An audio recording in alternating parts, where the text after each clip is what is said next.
ఈ మధ్య నేను ధైర్యం చేసి కంపోస్ట్ అయితే చేశా. కంపోస్ట్ మ్యాక్సిమం అయిపోయింది. సో కంపోస్ట్ అనేది అందరూ చేస్తారు కదా, ఇది కామనే. ఇందులో ధైర్యం చేసేది ఏముంది అనుకోవచ్చు, కానీ ఇదేంటో చూశారు కదా, గ్రబ్ అంటే పేడ పురుగు అంటారు కదా, దీంతో కంపోస్ట్ చేశాను. ఇది ధైర్యమే కదండి. మన మొక్కల్లో ఒక్క పురుగు కనబడితేనే బెంబేలు ఎత్తిపోతాం, మొక్క ఏమైపోతుందా అని. ఇప్పుడు మీకు నేను చూపిస్తాను. ఇదేం చేశానంటే, దీనికి ఒక కింద హోల్ ఉంటుంది, ఈ కొండకి కింద హోల్ ఉంటుంది. ఇందులో మొత్తం వేసేస్తూ ఉంటే కంపోస్ట్ అయిపోయింది, కింద హోల్ నుండి ఇందులో పడిపోతుంది. అది నేను గమనించలా. ఇందులో చెత్తేస్తున్నా కానీ ఏంటో ఎప్పటికీ అడుక్కే ఉంటుంది అనుకున్నా, కానీ కంపోస్టు అయిపోయి కింద దిగిపోయింది. ఇదిగో ఇంత ఉంది. గ్రబ్స్తో చేశానా లేదా అనేది ఇప్పుడు మీకు నేను చూపిస్తాను.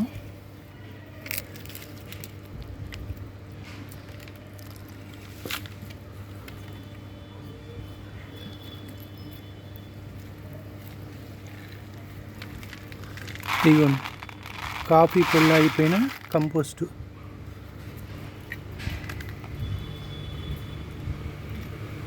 మామూలుగా లేదు కంపోస్ట్. ఇదిగోండి, చూసారుగా టీ పొడి ఎలా ఉంటుందో అలా ఉంది. ఇదిగో గ్రబ్. ఇందాక మీకు చూపించింది ఇది, ఇప్పుడు నేను చూపిస్తుంది ఇది. ఇంకా ఉంది, చూపిస్తాను.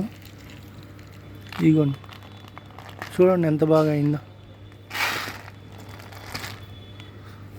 సో ఇదంతా కంపోస్టే. ఈ కొండను దిమ్మనిస్తాను,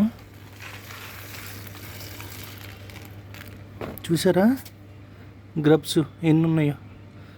సో ఇవన్నీ కూడా ఇట్లాంటి నాణ్యమైన కంపోస్ట్ని చేశాయి.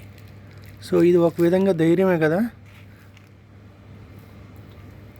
ఇదిగోండి, ఇదంతా కంపోస్ట్ చాలా బాగా తయారైంది, అచ్చం టీ పొడిలాగే ఉంది. ఇదిగోండి, ఇందులో ఒక గ్రబ్ కూడా ఉంది. సో ఇన్ని రకాల కంపోస్ట్లో ఇప్పుడు మనం గ్రబ్స్తో కూడా కంపోస్ట్ చేయొచ్చు. ఇది మొత్తం